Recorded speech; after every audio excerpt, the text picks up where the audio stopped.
Salam sejahtera Malaysia, denyut nadi suara rakyat bergema di channel ini. Jangan lupa tekan butang subscribe, like dan share. Malaysia kita punya, cintai Malaysiaku, kita jaga kita.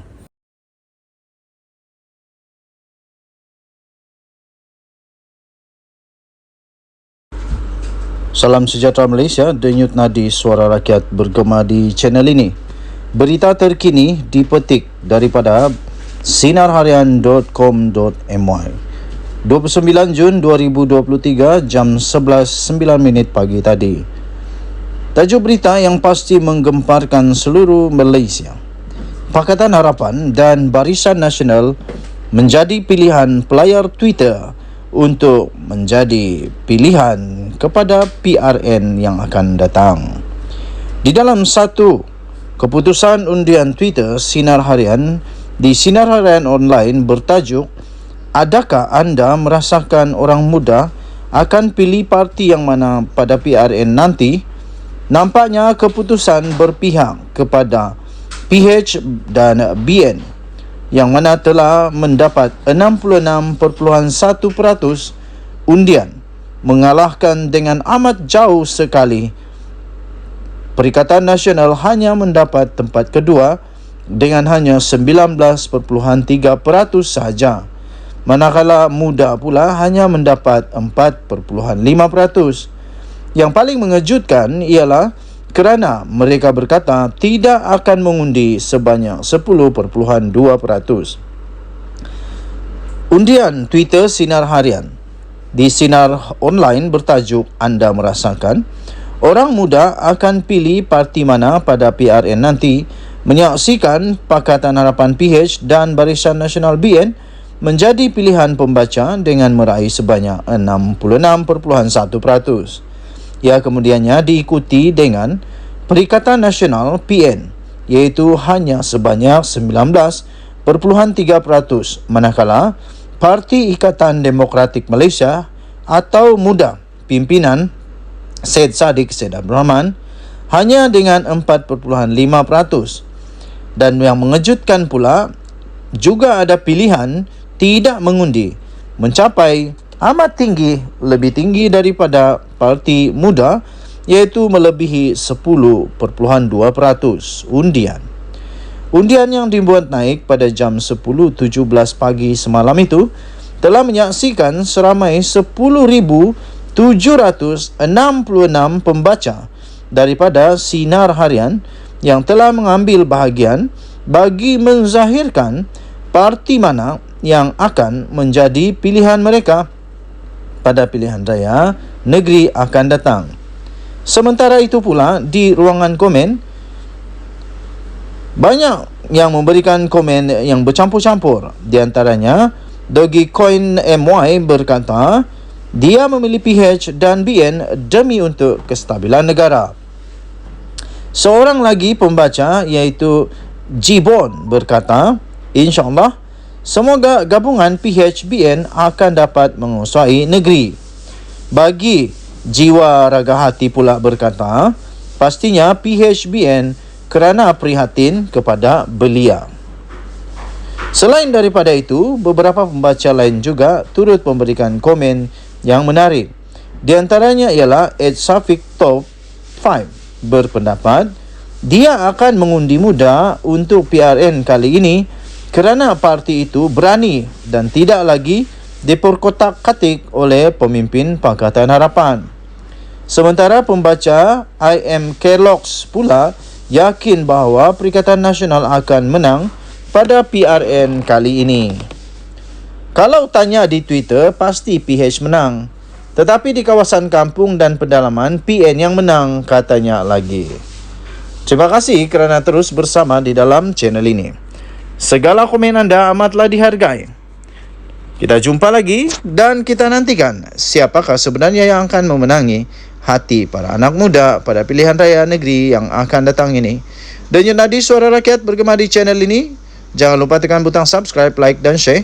Malaysia kita punya, cintai Malaysiaku, kita jaga kita. Bye-bye. Salam sejahtera Malaysia, denyut nadi suara rakyat bergema di channel ini. PDRM membuat keputusan dan mengumumkan satu perkara yang amat mengejutkan pas di kala persiapan akhir untuk pilihan raya negeri. Polis di Raja Malaysia mengesahkan akan merakam keterangan daripada adun Kubu Gajah. Polis akan merakam keterangan Khalil Yahya berhubung poster palsu yang telah dikongsikan beliau di dalam Facebook miliknya. Polis akan merakam keterangan Khalil Yahya berhubung poster palsu mengenai pelantikan ahli Parlimen Seputih iaitu Teresa Kwok sebagai pengerusi Felda. Ketua Polis Daerah Brickfields iaitu Assistant Commissioner Ami Hizam Abdul Syukur berkata, ahli Dewan Undangan Negeri Adun Kubu Gajah itu dipanggil hadir ke Ibu Pejabat Daerah IPD Taiping Selasa ini. Katanya dalam kenyataan itu, janji temu sudah dibuat untuk rakaman percakapan Khalil pada jam 10 pagi di IPD Taiping, katanya kepada Harian Metro. Harian Metro semalam melaporkan polis telah pun menerima laporan dibuat oleh Teresa Kwok berhubung poster pelantikannya sebagai pengerusi Felda. Siasatan polis mendapati berita palsu itu berasal daripada laman sosial Facebook Khalil.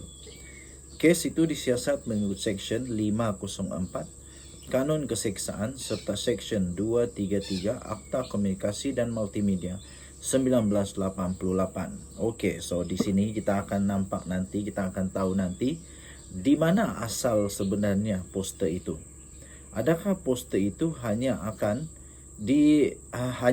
hanya di repost, hanya diulang siar semula oleh adun daripada PAS ini, ataupun poster itu dicipta sendiri oleh beliau, ataupun ada orang admin atau sebagainya yang mencipta poster itu kemudian dipost oleh beliau. Dan nanti kita akan lihat, akhirnya nanti polis akan siasat juga siapakah yang pertama post poster palsu ini. Dan di sana nanti kita akan tahu kebenarannya. Jadi tuan-tuan dan puan-puan yang dihormati sekalian, adakah ini adalah satu permulaan yang kurang baik di dalam kempen PRN daripada PAS? Dan adakah ini satu cabaran yang bakal akan dilalui oleh Pakatan Harapan, iaitu akan ada berita-berita yang dipost yang tak sahih, yang palsu. Dengan kata lain, mungkinkah ada fitnah lagi? Mungkin ada fitnah lagi kah selepas ini? Harap-harap tak ada. Dan kita ingin melihat kempen yang bersih tanpa politik terlebih-lebih sehingga adanya timbul yang disebut sebagai fitnah. Harap-harap tidak ada fitnah memfitnah, dan harap-harap semua yang dikeluarkan itu adalah fakta. Kerana rakyat ini, terutamanya orang daripada golongan sederhana yang berpendidikan sederhana, selalunya akan cepat untuk menerima semua. Dan kadang-kadang